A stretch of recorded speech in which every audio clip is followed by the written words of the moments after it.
Hello friends, আসসালামু আলাইকুম। আমি Emrul Jasimuddin Khandakar, check update technique চ্যানেলের পক্ষ থেকে আপনাদেরকে জানাচ্ছি ওয়েলকাম। আজকের ভিডিওতে আপনাদের সাথে শেয়ার করব WordPress Bangla tutorial part 27, how to use setting part 2 in WordPress.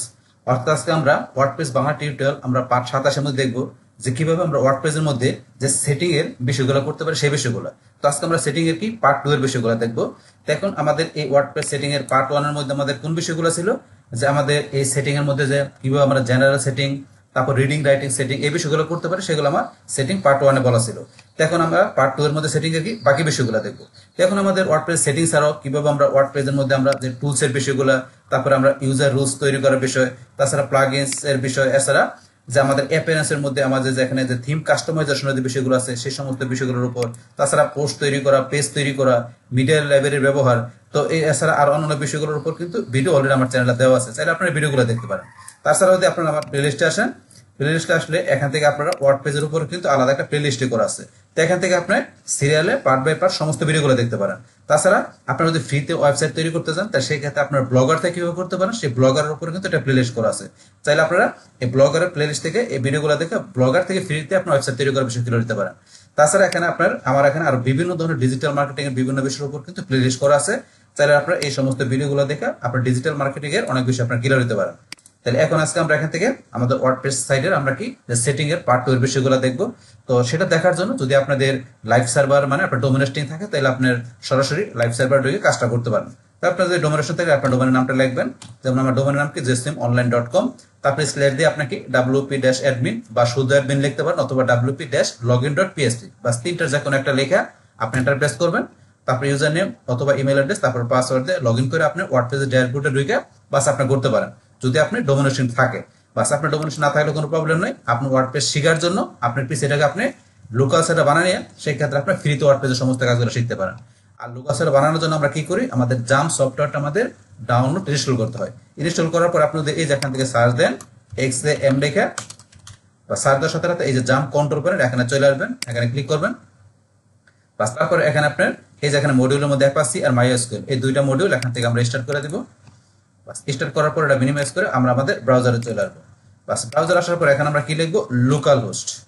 Local host লেখার পরে এখানে স্ল্যাশ দিয়ে কি চলে আসে জসিমকে, এটা আমার ফোল্ডার নামটা। কোন ফোল্ডার নামটা, যে আমরা যখন জাম সফটওয়্যারটা আমরা এখানে ইনস্টল করি তখন আমাদের সি ড্রাইভে জাম ফোল্ডারটা আমাদের সি ড্রাইভে চলে আসে। জাম্প নামে একটা ফোল্ডার আমাদের সি ড্রাইভে তৈরি হয়ে যায়, তখন ওই জাম্প ফোল্ডার থেকে আমরা এসটি ডক্স ফোল্ডারে যাই। তারপর সেখানে যাই কি করি, আমরা একটা ফোল্ডার তৈরি করে তার ভিতরে আমরা ওয়ার্ডপ্রেসের ফাইলগুলো রাখি, এবং সেখান থেকে আমরা ওয়ার্ডপ্রেসটা ফাইলগুলো রাখার পর আমরা সেট আপ করি। আর যেই ফোল্ডারে আমাদের ওয়ার্ডপ্রেসের ফাইলগুলো থাকে সেই ফোল্ডারের নামটা আমাদের এখানে লিখতে হবে। তাহলে আমার ফোল্ডার নামটা জসিম। বাস তারপর আপনার স্ল্যাশ দিয়ে এখান থেকে আপনার wp-admin বা শুধু অ্যাডমিন বা বলছে কি wp-login.php বা তিনটার যে কোনো একটা লিখে আপনি এখানে এন্টার প্রেস করবেন। তারপরে ইউজার নেম বা ইমেল লিখে পাসওয়ার্ড দিয়ে আপনি লগ ইন করবেন। বাস আমি আমার এখান থেকে ইউজার নামটা দিচ্ছি, পাসওয়ার্ডটা দিয়ে তারপর এখানে আমরা লগ ইন করি। বাস লগ ইন করার সাথে সাথে আমরা ওয়ার্ডপ্রেসে ড্যাশবোর্ডে চলে আসলাম। তো আসার পর আমরা এই যে সেটিংস যাব, সেটিংয়ে যাওয়ার পর এখান থেকে যে ডিসকাশন, মিডিয়া, পারমালিঙ্ক, প্রাইভেসি, আজকে আমরা এই বিষয়গুলো জানবো। তো এখান থেকে জেনারেল, রাইটিং, রিডিং এই তিনটা বিষয়ের উপর কিন্তু এই যে এখানে বলছে যে আমার পার্টস এই যে 26 এর মধ্যে সেটিং পার্ট 1 এর মধ্যে থেকে এই তিনটা বিষয় জানতে পারবেন। তাছাড়া এই যে এখানে যে উপরে বিষয়গুলো দেওয়া আছে, যে ড্যাশবোর্ডের home, update, post, media, page, comments, appearance, তো এই যে প্লাগইনস, এই ইউজার টুলস, এই সবগুলো বিষয়ের উপর কিন্তু অলরেডি ভিডিও আমার চ্যানেলে দেওয়া হয়ে গেছে। এখান থেকে সার্চ দিয়ে আপনি সেই ভিডিওগুলো দেখতে পারেন। আচ্ছা ঠিক আছে, তাহলে চলেন আজকে আমরা সেটিং এর বাকি বিষয়গুলো জানি। তাহলে আমরা সেটিং এ যাই, যার পর এখান থেকে প্রথমে আমরা কি জানবো, ডিসকাশনের বিষয়টা। তাহলে আমরা ডিসকাশনে ক্লিক করি। বাস এখানে ডিসকাশনে ক্লিক করার পরে এখন ডিসকাশনের মধ্যে এখানে কি দেওয়া আছে, প্রথমে ডিফল্ট পোস্ট সেটিং। তাহলে আমাদের যে ডিফল্ট পোস্ট সেটিং এর মধ্যে এখানে কি কি বিষয় কাজ করে, তো এখানে যে প্রথমে দেওয়া আছে attempt to notify and block links to from the post, তো এই বিষয়টা কিন্তু আনচেক করা আছে। তো এটা যদি আমরা এখানে চেক করে দেই তাহলে কি কাজটা করবে, যদি আমরা টিক মার্ক দিই তাহলে কি কাজটা করবে, যে এখান থেকে যে আমাদের পোস্ট হইতে যদি কি যে কোনো ব্লগের যে লিঙ্কের বিষয় থাকে তাহলে সেই ক্ষেত্রে আমাদের কাছে একটা নোটিফিকেশন চলে আসবে। বিষয়টা কি বলছে আরেকবার বলছি আমি, যে আমাদের যে পোস্ট থাকবে সেই পোস্ট হইতে যদি যে কেউ মানে তাদের ব্লগ হইতে কোনো লিঙ্ক দেয় আমার পোস্টের মধ্যে, সেই ক্ষেত্রে কি আমার কাছে একটা নোটিফিকেশন আসবে, যদি এটা আমরা টিক মার্ক দিয়ে দিই। সেই ক্ষেত্রে না দিলে কিন্তু আসবে না। বাস তারপর এখান থেকে আমাদের পরেটা কি আছে, allow link notification from other blog on new post. তো এটা কি বলছে, যে আমাদের যে নতুন পোস্ট থাকবে সেই নতুন পোস্টের উপর যদি আমাদের অন্য কোনো ব্লগ হইতে কোনো কি থাকে, লিঙ্ক থাকে, তো সেই ক্ষেত্রে আমাদের কাছে নোটিফিকেশন আসবে। তাহলে এটা কিন্তু টিক মার্ক দেওয়া আছে, তাই নোটিফিকেশন আসবে। আপনি যদি নোটিফিকেশন না চান তাহলে টিক উঠাই দিতে পারেন। তো এগুলো সেই বিষয়গুলো। তারপরে তো আছে allow people to submit comment on new post. তো এইটা হচ্ছে এখানে টিক মার্ক দেওয়া। তাহলে কি করবে যে আমাদের নতুন পোস্টের উপরে কি করতে পারবে, যে ভিজিটর বা ট্রাফিকরা কি করতে পারবে, তারা কমেন্ট করতে পারবে, মানে কমেন্ট সাবমিট করতে পারবে যে কোনো পিপল আমাদের নতুন পোস্টের উপর যদি টিক মার্ক দেওয়া থাকে। আর টিক মার্ক উঠাই দিলে কিন্তু তারা আমাদের এই যে আমরা যে পোস্ট দেবো কোনো পোস্টের উপরে কোনো ভিজিটর কি করতে পারবে না, কোনো কমেন্ট করতে পারবে না। যদি আমরা উঠাই দিই তাহলে একটা ডিফল্ট আমাদের টিক মার্ক দেওয়া থাকে, আমরা টিক মার্ক দিয়ে রাখবো। বাস তারপরে এখন আমরা নিচে আসলে এখানে আদার কমেন্ট সেটিং। তা আদার কমেন্ট সেটিং এর মধ্যে কি আছে এখানে, যে comment author must fill out name and email. তাহলে এখানে যখন কি করবে, এখানে কোনো ভিজিটর আমাদের পোস্টে কমেন্ট করবে, তো সেই ক্ষেত্রে কি করতে হবে, তাকে এখানে নেম এবং ইমেল এই দুইটা ফিল আপ করার পরে সে কমেন্ট করতে পারবে। যদি এখানে টিক মার্ক থাকে তাহলে অবশ্যই এটা আমরা রাখবো, যদি টিক মার্ক দেওয়া আছে।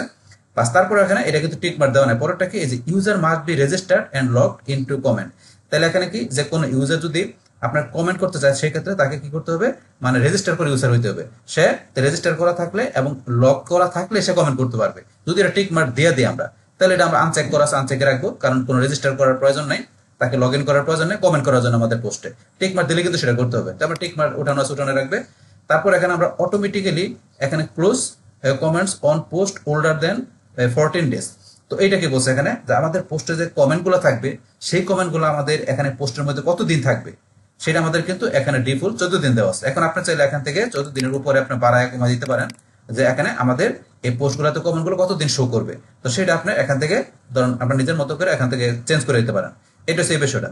বাস তারপর এখান থেকে পরে আছে যে show comment cookie of in checkbox allow comments author cookies to be set. তো এটা হচ্ছে আমাদের কি, এখান থেকে আমাদের এই যে আমরা যে এই কমেন্টগুলো থাকবে সেই কমেন্টগুলো আমাদের কুকিজের মধ্যে থাকবে কিনা। যদি এটা টিক মার্ক থাকে তাহলে সেক্ষেত্রে আমাদের কুকিজের মধ্যে কমেন্টগুলো শো করবে, ওটা দিলে কিন্তু কুকিজের কমেন্টগুলো থাকবে না। তো এটা সেই বিষয়টা।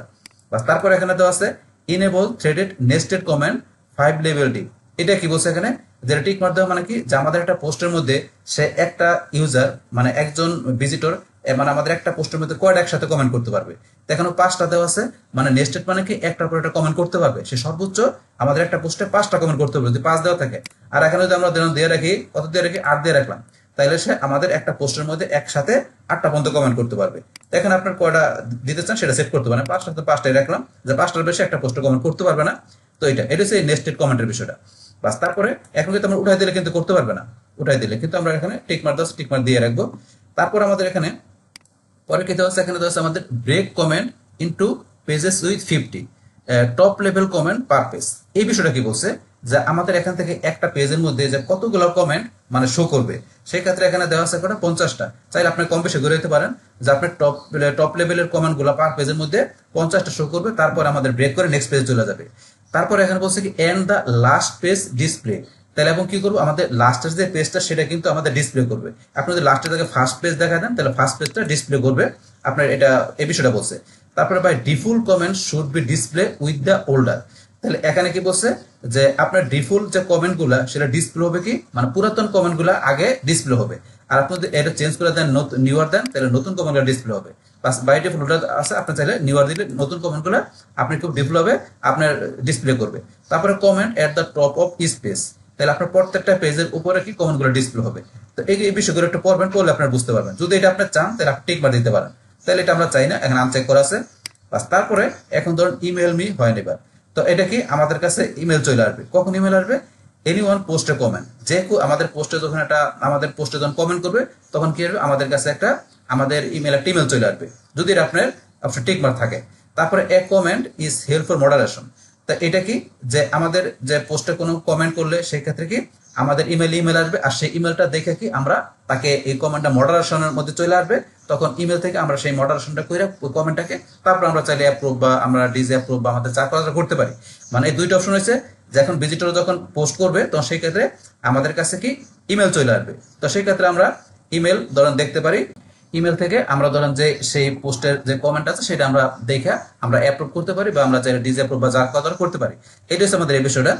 তারপরে এখানে আছে বিফোর এ কমেন্ট অ্যাপিয়ার্স। তো এই বিষয়টাকে এখানে comment must be manually approve.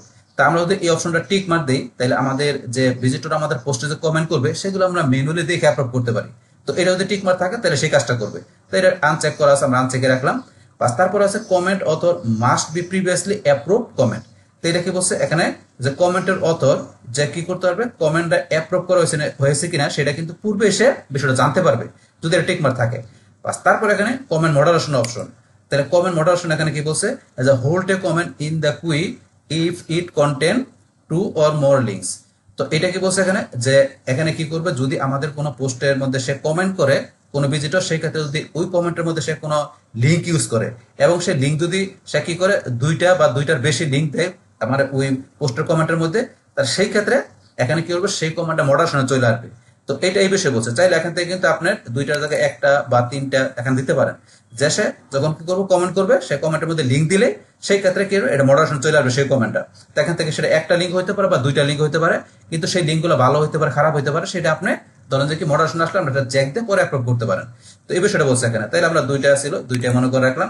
তারপরে যে বলছে a common characteristic of comment spam is a large number of hyperlink. তাহলে বলছে সেই কমেন্ট গুলা ধরেন স্প্যামিং কমেন্ট হইতে পারে, সেটা হতে পারে কি বড় রকমের কোন হাইপার লিঙ্ক হইতে পারে। তো এইরকম একটা বিষয় বলছে। তারপর এখানে আমরা মডারেশনের জন্য এখানে কিছু বিষয় আমরা এই যে এখানে এই ফাঁকা জায়গায় কিছু আমরা কিন্তু এখানে উল্লেখ করতে পারি যে এইসব বিষয়গুলো দিয়ে দিলে আমাদের সেই কমেন্ট গুলো মডারেশন আসবে। কোন কোন বিষয়গুলো, এই যে এখানে লেখা আছে, when a comment contain any of the words on it's content author name. তাহলে এখান থেকে একটা কমেন্টের মধ্যে কন্টেন্টস করবে যে ওয়ার্ডগুলা, সেই ক্ষেত্রে কি এই কন্টেন্টসের যে অথরের নেম, পাশাপাশি যে সেই কমেন্টের মধ্যে যে ইউআরএল বিষয় আছে, ইমেল কোন ইমেল থেকে কমেন্ট আসছে, তারপরে সেই কমেন্টের আইপি অ্যাড্রেস অথবা ব্রাউজার এজেন্ট স্ট্রিং। তো এই বিষয়গুলো দেখে আমরা সেগুলো কিন্তু এখানে ইচ্ছা করলে ব্যবহার করতে পারি। তো ব্যবহার করলে এখন যদি ব্যবহার করলে কি হবে, এখন ওই ধরনের এখান থেকে আমরা যদি আইপি অ্যাড্রেস বা ইমেল বা ইউআরএল এখানে দিয়ে দিই, তা সেখান থেকে কোনো কমেন্ট আসলে সেই কমেন্টগুলো আমাদের মডারেশন চলে আসবে। তো এই বিষয়টা কিন্তু এখানে বলছে, এই যে লেখছে মডারেশন কুইতে চলে আসবে।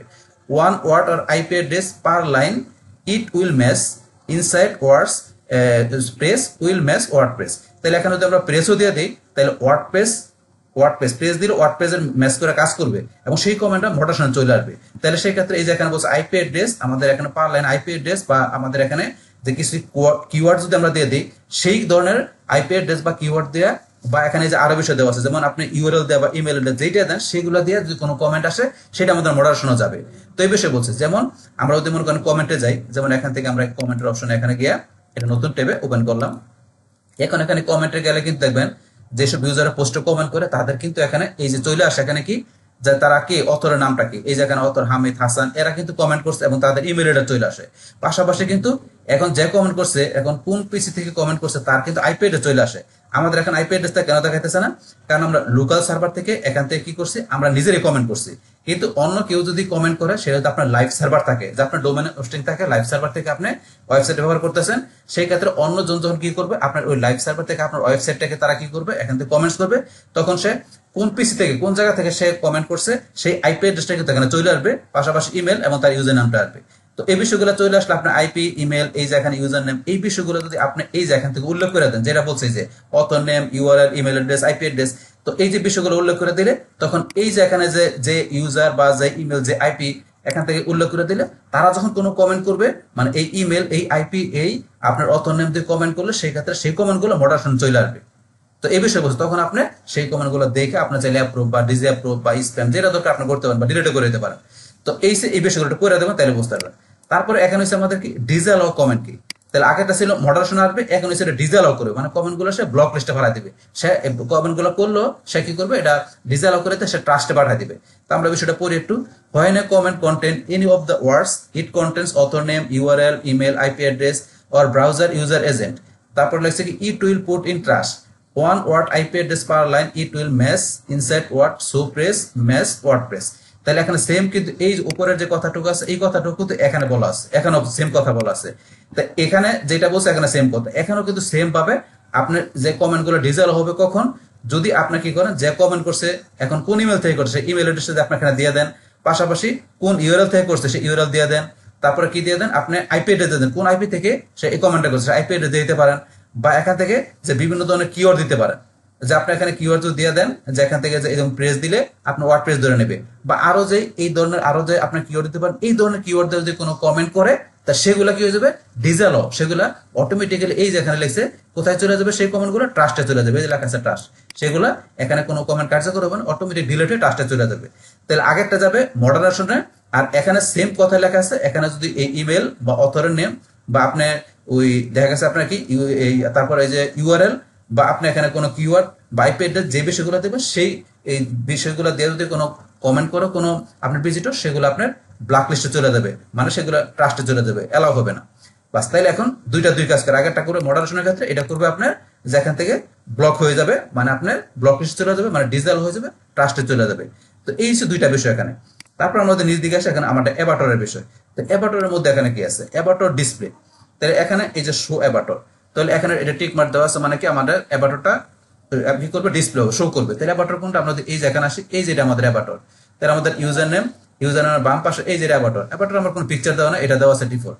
তাহলে এখন বর্তমানে এই যেখানে যেটা দেখাচ্ছে এই যে এইরকম দেখাচ্ছে, তারপর নাম দেখাচ্ছে যেটা। তাহলে এখন এটা অ্যাবাটরটা ডিসপ্লে করে, যদি আমরা টিক মার্ক উঠাই দিই, এখন যদি আমি সেভ চেঞ্জ করি, বাস এখন কিন্তু আমার এখানে অ্যাবাটর চলে যাবে, দেখেন অ্যাবাটর চলে গেছে, অ্যাবাটর নাই। তা আবার নিয়ে আসতে গেলে এখান থেকে অ্যাবাটর উঠাদের সাথে বাকি বিষয়গুলো চলে গেছে, দেখেন আবার টিক মার দেই, এই দেখেন নিচের বিষয়গুলো চলে আসছে। এখন তারপরে এখান থেকে আমরা যদি সেভ করি, বাস আবার আগের মতো সেভ করি, এখন দেখবেন আগের মতো আবার চলে আসছে, এটা অ্যাবাটরের বিষয়। বাস তারপরে এখান থেকে নিচ দিকে আসলে আমরা এই যেখানে আছে আমাদের কি, এই যে আমরা ম্যাক্সিমাম রেটিং। তো এই ম্যাক্সিমাম রেটিং এর বিষয়টা কি, এটা দেওয়া আছে জি সুইটেবল ফর অল অডিয়েন্স। তাহলে আমাদের এখানে কি একটা ওয়েবসাইটে কিন্তু রেটিং এর বিষয় থাকে। তো এখন আপনার যে ওয়েবসাইটটা তৈরি করবেন সেটা যদি সকল অডিয়েন্সের জন্য হয়, তাহলে প্রথম যেটা সেটা থাকবে। আর আপনার ওয়েবসাইটে যদি মনে করেন যে এই ধরনের ওয়েবসাইট হয়, সেটা শুধু কি আপনি 13 বছর এবং 13 বছর উপরের যে ভিজিটর থাকবে তারা আপনার ওয়েবসাইটটা ভিজিট করতে পারবে, তাইলে আপনি এই রেটিং দেখাতে পারেন। আর যদি মনে করেন আপনার ওয়েবসাইটটা 17 বছর বয়সের উপরের ভিজিটর আপনার ওয়েবসাইটটা ভিজিট করবে, তাহলে আপনি এটা সিলেক্ট করবেন। আর যদি মনে হয় যে আপনার অ্যাবভ, এখানে ইভেন মোর ম্যাচিউর দেন অ্যাবভ, তাহলে আপনার এখানে যে এই 17 বছর উপরে বা এর চেয়ে উপরে হলে যে আপনি এটা দেখাতে পারেন, মানে আপনার এটা বয়সের ভিত্তিতে যদি আপনার ওয়েবসাইটটা তৈরি হয় যে কোন এজ থেকে কোন এজের উপরের বয়সের ভিজিটর আপনার ওয়েবসাইট থেকে, সেই ক্ষেত্রে আপনি এখান থেকে সিলেক্ট করে দিয়ে আপনি এখান থেকে কি করতে পারেন, আপনি এখান থেকে এটা করতে পারেন, সেভ করতে পারেন। মানে আপনার যদি বয়স ভিত্তিতে আপনার ওয়েবসাইটটা হয়, সেই ক্ষেত্রে এখান থেকে রেটিং আপনি সিলেক্ট করতে পারেন। আদারওয়াইজ যদি সব বয়সের জন্য হয়, তাহলে আপনি এই যে এটা প্রথম যেটা সেটা রাখবেন, বাস এই রয়েছে আপনার রেটিং এর বিষয়টা, এবার সেট করতে পারেন। তারপরে ডিফল্ট অ্যাবাটর, তা ডিফল্ট অ্যাবাটর এটা দেওয়া আছে। এখন আপনি যদি অ্যাবাটর চেঞ্জ করতেছেন কোনটা করবেন, তাহলে আমি যদি মনে করেন এই যেটা সিলেক্ট করি, যে গ্র্যাবাটর লগো, এটাতে আমি সেভ চেঞ্জে যাই, বাস এখন যদি এখানে গেলে এখানে এটা চলে আসছে, গ্র্যাবাটর লগো চলে আসছে, লগো চলে আসলো। এইভাবে কিন্তু আপনারা এখান থেকে সিলেক্ট করতে পারেন। বাস আমার এখানে এটা ছিল, আমি এটা রাখলাম, রাখার পর আমি সেভ চেঞ্জে দিই, বাস আগের মতো হয়ে গেল। তাহলে এখান থেকে এই যে আপনার ডিসকাস সেটিং এর মধ্যে আমরা এখান থেকে এই যে বিষয়গুলো এখান থেকে জানতে পারি। বাস এগুলো কিন্তু আপনাদের এইভাবে জিনিসগুলো আপনারা একটু প্র্যাকটিস করবেন, বিষয়গুলো একটু পড়ে জানবেন, তাহলে বুঝতে পারবেন। বাস তাহলে এখন আমরা এখান থেকে এই আমাদের সেটিং এর মধ্যে আমরা ডিসকাশন সেটিং এর জানলাম। এবার আমরা চলে যাই মিডিয়াতে, আমরা এই যে মিডিয়াতে ক্লিক করি। বাস মিডিয়াতে আসার পরে এখানে আমাদের কি, যে আমাদের এই পিকচারের বিষয় মানে ইমেজের বিষয় আমরা একটু পড়ি। The size listed below determine the maximum dimension in picture to use when adding an image to the media library. তাহলে এখানে বলছে কি, আমরা আমাদের এই যে এখানে আমরা যদি মিডিয়াতে যাই, এই যে মিডিয়াতে ধরুন আমরা এখান থেকে এটা নতুন ট্যাবে আমরা ওপেন করি।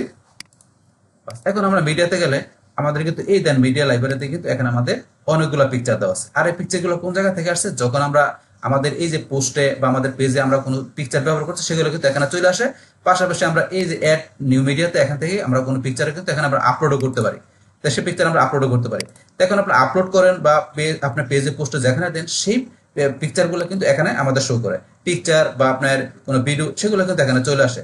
বাস এগুলো চলে আসলে এখন যখন কি করে, আমাদের এই সাইটটাকে, আমাদের ওয়েবসাইটটাকে যখন কোনো ভিজিটর তাদের মোবাইল ডিভাইস থেকে আমাদের সাইটটাকে দেখে, তো সেই ক্ষেত্রে কিন্তু এখানে পিকচারগুলা আপনি একটা বড় পিকচার দিচ্ছেন আপনার পেজের মধ্যে বা আপলোড করছেন একটা বড় সাইজের পিকচার, কিন্তু তারা যখন মোবাইল থেকে তাদের ওই সাইটটাকে দেখবে, তখন ওই বড় পিকচারটা কিন্তু লোডিং হইতে অনেক সময় নেয়। তো সেই ক্ষেত্রে কি করে, এখন দেখা গেছে যে আপনার এই যে এখানে যে সাইজ আছে, এই যে এখানে thumbnail size, medium size, large size, তো বিভিন্ন সাইজ কিন্তু এখানে ডিফল্ট সেট করা আছে। তো আপনার মোবাইল থেকে যখন ভিজিটররা ওয়েবসাইটটা দেখবে, ওই বড় সাইজের ইমেজটা কি করবে, এখানে যখন ওই ওয়ার্ডপ্রেস নিজেই ধরেন যে কি করে তাদের থেকে সার্ভার থেকে, তখন ওই বড় সাইজের ইমেজটা ধরেন যে কি ওই মোবাইল ডিভাইসের মধ্যে যা কি করে, যে যতটুকু দরকার ভিজিটরের সেই সাইজ করে অনুসারে কিন্তু ওই পিকচারটাকে সেখানে শো করে, মানে অটোমেটিক্যালি বিভিন্ন রিসার্চ কিন্তু অটোমেটিক্যালি সেটা হয়ে যায়। তো এটা ওয়ার্ডপ্রেস থেকে অটোমেটিক্যালি সেই রিসার্চটা হয়ে যায়। তো এখন আপনার সেই রিসাইজের যে বিষয়গুলো আছে এখন কোন কোন সাইজে হয়ে যায়, থাম্বনেল সাইজ এই সাইজে হয়, ম্যাক্সিমাম মিডিয়াম সাইজে হয়, লার্জ সাইজে হয়। তো এই যে 3 টাইপের সাইজ, এই 3 টাইপের সাইজে কিন্তু পিকচারগুলো অটোমেটিক্যালি রিসাইজ হয়ে যায়, হয়ে গেলে এবং সেটা বিভিন্ন ডিভাইস অনুসারে, মোবাইল থেকে হলে সেটা ছোট সাইজ করে দেখায়, যদি আপনার ট্যাবলেট থেকে হলে একটু বড় করে দেখায়, ডেস্কটপ থেকে হলে আরো বড় করে দেখায়, মানে বিভিন্ন ডিভাইস অনুসারে পিকচারগুলো অটোমেটিক রিসাইজ হয়ে সেখানে কি করে আপনার পিকচারগুলো আপনার সেই যে এর মধ্যে শো করে সেই সাইডের ভিতরে যখন ভিজিটর দেখতে চায়। তো এটা হচ্ছে এই বিষয়টা। তো এই পিকচার সাইজের বিষয়টা এখান থেকে যে ডিফল্ট যেগুলো দেওয়া আছে এখান থেকে কিন্তু আপনার নিজের মতো করে ইচ্ছা করে চেঞ্জ করতে পারেন, যে থাম্বনেলের পিকচার সাইজ আপনি এত না দিয়ে একটু বাড়াইতে পারেন, বা আপনার ওইটা হাইট একটু কমায় বাড়াইতে পারেন, মানে আপনার ইচ্ছা মতো। মিডিয়াম সাইজ যেটা দেওয়া আছে আপনি চাইলে এখানে কমায় বাড়াইতে পারেন, তারপর লার্জ সাইজ আপনি কমায় বাড়াইতে পারেন, কিন্তু ডিফল্ট যেটা দেওয়া আছে এটা আমরা রাখি। আপনি চাইলে এখান থেকে চেঞ্জও করতে পারেন সাইজটা কইরা, তারপর আপনার সেভ চেঞ্জ দিলে বাস আপনি যে সাইজ করে দেবেন ওই সাইজ অনুসারে কি করবে, যে এখানে যারা ভিজিট করবে আপনার ওয়েবসাইটটাকে, তারা যখন পোস্ট পেজগুলো দেখবে তখন ওই পিকচারগুলা বিভিন্ন ডিভাইসে বিভিন্ন রিসার্চ অনুসারে সেগুলো শো করবে, আর আপনি যেগুলো সেট করে দিবেন ওই অনুসারে সেগুলো শো করবে বিভিন্ন ডিভাইসে। তো আপনি এই মিডিয়া সেটিং থেকে এগুলো করে দিতে পারেন এখান থেকে, কিন্তু আমরা যা আছে মনে করতে রাখলাম। তারপর এখান থেকে ধরুন এই যে আপনার এখানে organize my upload into month and year based folder, তাহলে এটা ঠিক মার দেওয়া, তাহলে কি যে আমাদের যে আপলোড করা যে আমাদের এখানে যেগুলো আছে, যে এইগুলো ইমেজগুলো আছে সেগুলো কি আমাদের এখানে মান্থ এবং ইয়ার অনুসারে, কি ইয়ার বেসড অনুসারে আমাদের ফোল্ডারের মধ্যে সেগুলো অর্গানাইজ হয়, যদি টিকমার থাকে। বাস এটা আপনি যদি চান এটা টিকমার দিয়ে রাখবেন, ডিফল্ট টিকমার থাকে, তারপর আমরা সেভ চেঞ্জে ক্লিক করব, বাস তারপর এখানে আমাদের মিডিয়া লাইব্রেরিতে আমাদের ইমেজগুলো সেভাবে কাজ করবে। বাস এইটা হচ্ছে এই বিষয়টা। তারপর এখানে আমরা এখানে মিডিয়ার পর আমরা চলে আসি পারমালিঙ্ক। বাস এখন পারমালিঙ্ক এখানে আমাদের আরেকটা ইম্পর্টেন্ট বিষয়। তো পারমালিঙ্কের মধ্যে এখানে কি যে আমাদের এখানে যে ইগুলো থাকে, যে পেজগুলো থাকে, সেই পেজগুলো ধরেন যে কি এখানে আমাদের যে কোনটা থাকে, এই যে এখানে পোস্ট নেম ডিফল্ট এটা দিয়ে কিন্তু থাকে। তো এটা দিয়ে থাকলে কি কাজটা করে, আমরা একটু পেজে যাই, ধরুন আমরা এখান থেকে অল পেজে গেলাম। অল পেজে যাওয়ার পর এখান থেকে ধরুন আমি যে কোনোটা পেজ ওপেন করি, ধরুন এখান থেকে আমি আমার এই যে ধরুন কন্টাক্টের পেজটা এটা ধরুন আমি এখান থেকে ওপেন করতেছি। ওপেন করার পরে এখন ধরুন আমার এই যে এখানে যে পেজটা চলে আসছে, দেখেন কন্টাক্ট, এই যে কন্টাক্ট এটাতে চলে আসছে, এটাতে কেন চলে আসছে, আমার পোস্ট নেম অনুসারে। তাই পোস্ট নেম অনুসারে আসলে এই যে কন্টাক্ট এটা আসলে কিন্তু আমাদের এটা এসইও ফ্রেন্ডলি, আমাদের পেজটা এইভাবে চলে আসলে। কিন্তু যদি আপনি এখান থেকে যে এই পোস্ট নেম না দেখায় দিয়ে আপনি যদি এই যে প্লেন দেখাই দেন, প্লেন দেখাই দিয়ে এখন যদি মনে করেন আমি সেভ চেঞ্জে যাই, সেভ চেঞ্জে যাই, সেভ চেঞ্জে গেলে এখন ধরুন এটা আমি ক্লোজ করে দিই, আবার যদি এই পেজটা ওপেন করি, আমি কন্টাক্টে গেলাম, যার পর এটা আমি আবার ভিউ করি পেজটা। এখন আমরা আমাদের এই পেজে আসি, আসার পর ধরুন এই যে এখানে কিন্তু পেজের নাম আগে দেখা ছিল যে কন্টাক্ট, এখানে কিন্তু কি লেখা আছে, এই ধরুন এখানে কিন্তু আছে, আমরা গেলে এই দেওয়া আছে কি আপনার এই যে পি ড্যাশ এত, মানে পেজের আইডিটা চলে আসছে। তাহলে এখানে এই যে পেজ আইডি দিয়ে এই পেজের আইডি নাম্বার দিয়ে আমাদের এখানে কি করছে, পেজটা শো করছে। তা এটা কিন্তু আমাদের এসইও ফ্রেন্ডলি না এটা, কিন্তু এখন এটা ধরুন আপনি এখান থেকে দেখাই দিলে এই যে এখান থেকে এটা দেখা দিলে এটা আসে, মানে প্লেন ভাবে আসে। তো এটা কিন্তু আমাদের কোনটা সবচেয়ে বেটার, এই যে এখানে পোস্ট নেম যেটা আছে এটা সিলেক্ট করে যদি আমরা সেভ চেঞ্জে দেই, বাস তারপরে আমরা এখান থেকে তো রিলোড দিই, একটু রিলোড দিলে এই দেখেন এটা চলে আসছে কন্টাক্ট, মানে এটা হচ্ছে আমাদের এসইও ফ্রেন্ডলি এই বিষয়টা। তারপর আপনার যদি এখানে আসেন আরো বিষয় দেওয়া আছে, তাইলে এখানে আপনি যদি চান এখানে কি করবে ডে নেম, তাহলে ডে আর আপনার নেম দেয়া, মানে আপনার এই যে পেজের নাম এই যে কন্টাক্ট এর সাথে কিন্তু আমাদের ডে চলে আসবে। যদি এই যে দেখায় দেন এখানে ডে নেম কোন ডে, সে ডে চলে আসবে, পাশাপাশি আপনার এখানে ওই যে কন্টাক্ট পেজের নাম আসবে। আর এটা দিলে মান্থ, আপনার মান্থ আসবে, পাশাপাশি আপনার পেজের নাম আসবে। তারপর যদি আমরা এই যে নিউমারিক সিলেক্ট করি, করার পরে আমাদের এখানে যে কি চলে আসবে আর্কাইভ দিয়ে আমাদের এখানে নাম্বার চলে আসবে, যে নাম্বার দেখাচ্ছে এরকম। তারপর আমাদের ডিফল্ট বসে পোস্ট নেম থাকে, পোস্ট নেমের পরে এখানে কাস্টম স্ট্রাকচার, তাহলে আপনার কাস্টম স্ট্রাকচার মানে এখান থেকে এই যে ইয়ার মান্থ ডে, তারপরে দেওয়া আছে এখানে মিনিট সেকেন্ড, আপনার পোস্ট আইডি, পোস্ট ক্যাটাগরি, তার পোস্ট অথর, এই বিষয়গুলো দিয়েও কিন্তু আমরা এখানে কি করতে পারি, আমাদের পারমানেন্ট স্ট্রাকচার আমরা তৈরি করতে পারি। তো এখান থেকে ধরেন আমরা কি ডিফল্ট কোনটা থাকে, পোস্ট নেমই থাকে। তো অন্যান্য বিষয়গুলো আপনি এখানে দিয়ে আপনি কি করবেন, এখান থেকে সেভ চেঞ্জে ক্লিক করে আপনি দেখবেন যে এখান থেকে আপনার যে ইগুলা থাকবে, যে পেজগুলো থাকবে, তো এখান থেকে আপনি যেই পেজে ওপেন করেন না কেন, যেমন আমার ভিডিও পেজটা আমি ওপেন করতেছি, বাস এই পেজ ওপেন করো, সেই ক্ষেত্রে এই যে এখানে ধরুন ভিডিও লেখা আছে সরাসরি এটা এসইও ফ্রেন্ডলি, না হলে ওই যে পেজ আইডি বা আপনি যদি নিউমারিক দেখাই দেন, এই যে নিউমারিক দেখাই দেন, বলছি নিউমারিক দেখালে নিউমারিক এখানে নাম্বার চলে আসবে। তারপর এখানে আপনি কাস্টমার সাথে যেটা দেখা দিবেন সেই বিষয়গুলো কিন্তু এখানে দেখাবে। এখানে আপনার ওই যে ইয়ার পরে পেজের আপনার নর্মালে যে আমাদের পেজের নাম থাকে সেটা বাদ দিয়ে অন্য যেটা দেখাবেন এখানে সেই বিষয়টা কিন্তু আমাদের এখানে শো করবে। তো এগুলো কিন্তু আমাদের এসইও ফ্রেন্ডলি। আমাদের এসইও ফ্রেন্ডলি কোনটা, এই পোস্ট নেম দিয়ে যেটা থাকে সেটা সবচেয়ে বেটার, আমরা সবসময় এটাই রাখি। বাস এটা হচ্ছে আমাদের পারমানেন্ট সেটিং এর বিষয়। তারপর যদি আমরা নিচে আসি, এটা হচ্ছে আমাদের এখানে কি প্রাইভেসির বিষয়। তাহলে আপনার পেজের মধ্যে প্রাইভেসি সেট করতে পারেন। তো আপনার কোন পেজে প্রাইভেসি সেটিং করবেন সেটা এই যে এখান থেকে যে আপনি দেখাতে পারেন, সিলেক্ট প্রাইভেসি পলিসি সে পেজ, আপনার প্রাইভেসি পলিসির জন্য আলাদা আলাদা একটা পেজ তৈরি করতে পারেন এবং কোন পেজটার মধ্যে প্রাইভেসি পলিসি সেট করবেন সেই পেজটা এখান থেকে সিলেক্ট করতে পারেন। বাস আপনি এখানে যে পেজে করবেন সেই পেজটা সিলেক্ট করার পরে ইউজ দিস পেজ, তাহলে এই পেজের মধ্যে আপনার প্রাইভেসি পলিসি আপনার ইউজ করা হবে, সেটা আপনি দেখাইতে পারেন। আর যদি আপনার পেজ আপনার ধরো না থাকে তাহলে যে create a new privacy policy page আপনি এখান থেকে যে ক্রিয়েট করে তারপর দেখাইতে পারেন। তো এইভাবে এখান থেকে আমরা যে এই প্রাইভেসি পলিসি বিষয়টা জানতে পারি। তারপরে পলিসির গাইডটা কি, আপনি এখানে পলিসি গাইডে গিয়ে পলিসির গাইডগুলো এখান থেকে দেখতে পারেন। বাস, তাহলে এখন আমরা আমাদের আজকের ভিডিওতে আমরা কি দেখলাম, যে আমাদের এই যে ওয়ার্ডপ্রেসের মধ্যে যে আমাদের সেটিং এর যে বিষয়গুলো আছে, তো সেটিং এর মধ্যে আমরা কোন বিষয়গুলো দেখলাম, সেটিং পার্ট 2 তে ডিসকাশন, মিডিয়া, পারমালিঙ্ক, তারপরে প্রাইভেসি। তো এই বিষয়গুলো মূলত এখানে কিভাবে কাজ করে সেই এভরিথিং বিষয়গুলো আমি আপনাদের কি করলাম, শেয়ার করলাম। বাস, তাহলে এই আমাদের এখন টোটাল বিষয়টা মূলত আমাদের আজকের ভিডিওর। ডিয়ার ফ্রেন্ডস, আমার আজকের এই WordPress Bangla tutorial part 27 how to use setting part 2 in WordPress, এই ভিডিওটি আপনাদের কাছে ভালো লেগে থাকে কিংবা ভিডিও থেকে আপনারা কিছু শিখে থাকেন, উপকৃত হয়ে থাকেন, তাহলে আমার এই জেক আপডেট টেক নিউজ চ্যানেলটি আপনারা সাবস্ক্রাইব করবেন, লাইক করবেন, কমেন্ট করবেন এবং সবার সাথে শেয়ার করবেন। Thanks everybody.